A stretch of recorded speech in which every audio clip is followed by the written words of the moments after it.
Sid is from Community Access Unlimited, which is, again, one of our providers, and he's going to talk about homeownership opportunities.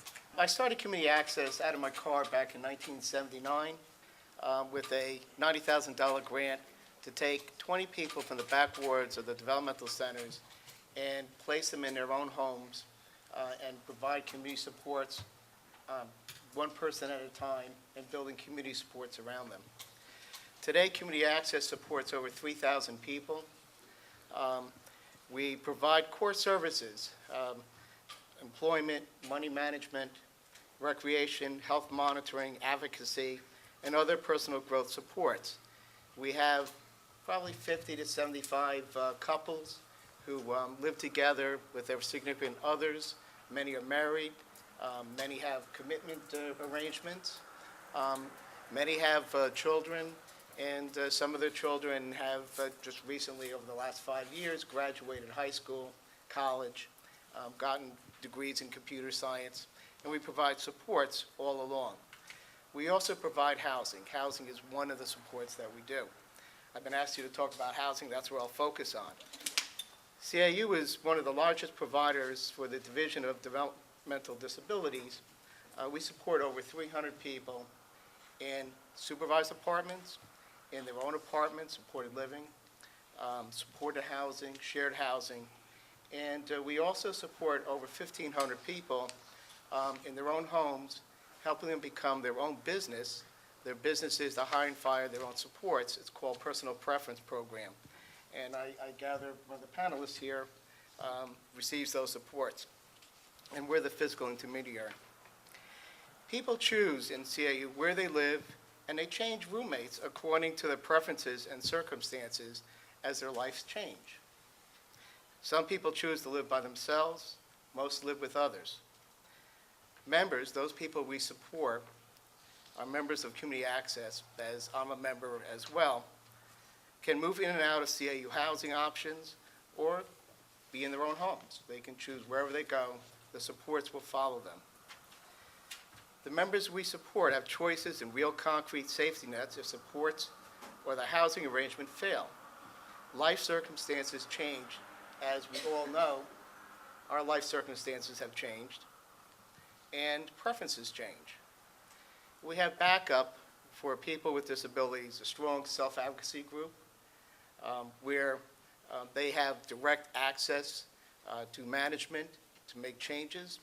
Management has to go once every 2 months in front of the advocates to listen to what the issues are, and then we have to go back in 2 months. So if we don't respond to it, we're in trouble. We do the same with our family support group. We have backup from Community Access, which has funds set aside for agency members. Vast arrays of available supports through the vast array of supports that we do give, plus a fund, a HERGOT fund, which is grants. There's $250,000 set aside to give grants where people we support may have emergencies. There's a $250,000 Stiller fund that gives interest-free loans to the members we support in case they have emergencies. And we have a Fraser grant that actually funds people to go to conferences and increase their advocacy. Community Access has developed over 193 units of housing, which is equal to 437 bedrooms. 107 of those bedrooms are barrier-free and accessible. We have not used state bond money. Therefore, housing options are very flexible to meet individual needs. CAU has over 30 different funding sources that we have used over the years. What is used, if anything, depends on life circumstances and individual circumstances and needs. From a zero budget, we've been able through housing to actually have over $1 million in a housing fund that we can support people, loan money, acquire housing according to need, and have that replenished. So we've come a long way in housing development out of my car. CAU has developed over $7 million of housing over the past 3 years alone, and that is accelerating as we talk.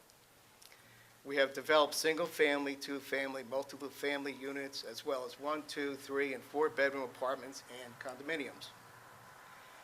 CAU provides housing and supports over 300 people with disabilities in Union County. We provide support to about 3,000 people with disabilities who live in their own homes in various situations throughout New Jersey.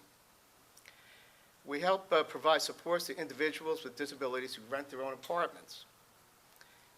We help provide support as well, provide technical assistance to members with disabilities who own their own home. Equity is definitely very important to build. Without equity, when you look to retire, it's very hard to live independently. One of the individuals, Mark, got a call from his brother. Mark was living in his home in Hillside, and his family passed away back in the early 1980s.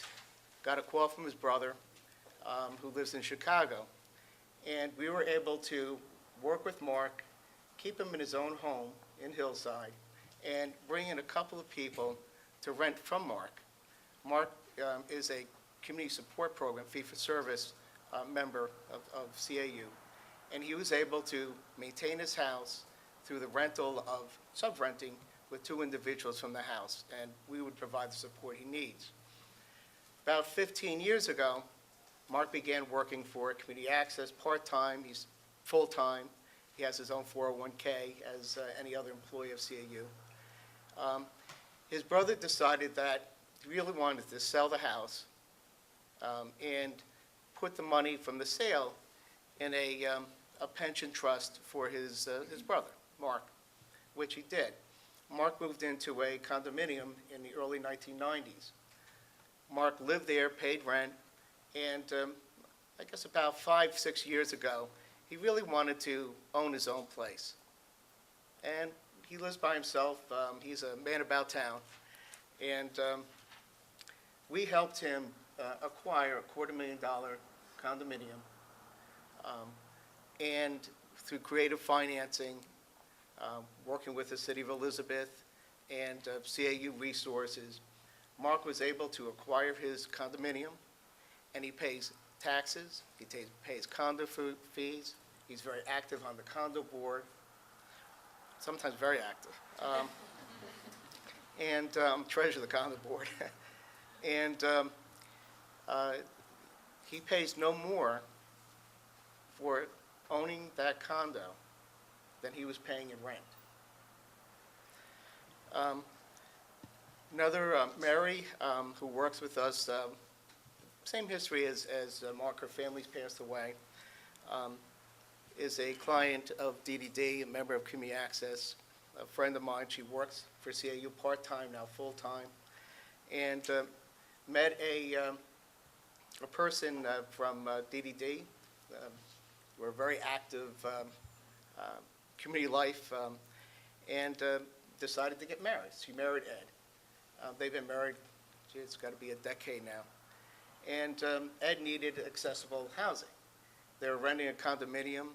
They decided they really wanted to own it. So the condominium was a little over $250,000, barrier-free, where they were living. They were able to acquire it through creative financing, through the City of Elizabeth, support from Community Access, and they've been living there for about a decade now as well.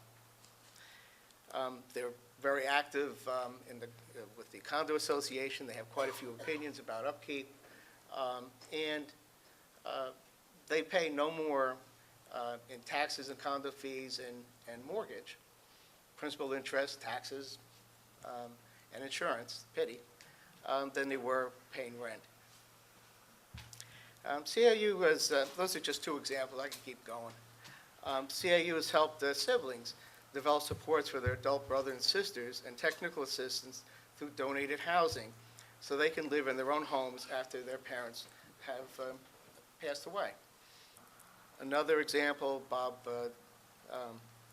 who's in his late 70s, his sister and brother were left with the house and the care of Bob. Bob was working full-time. with a local car dealership, and they went out of business. Mom passed away, and we got the phone call because brother and sister were not in a position to provide supports to Bob, who's a client of DDD. Again, they decided to do a donated house, worked out with the attorneys. Bob's been in there for over 15 years. He's gone through a lot of medical issues that we've helped walk him through and provide support so he can maintain himself in his house. And he has two roommates who have been here since the beginning. They're best buds. They pay rent to Bob, and Bob's able to pay for the upkeep of the house. And again, we put in about $75,000 to renovate that house.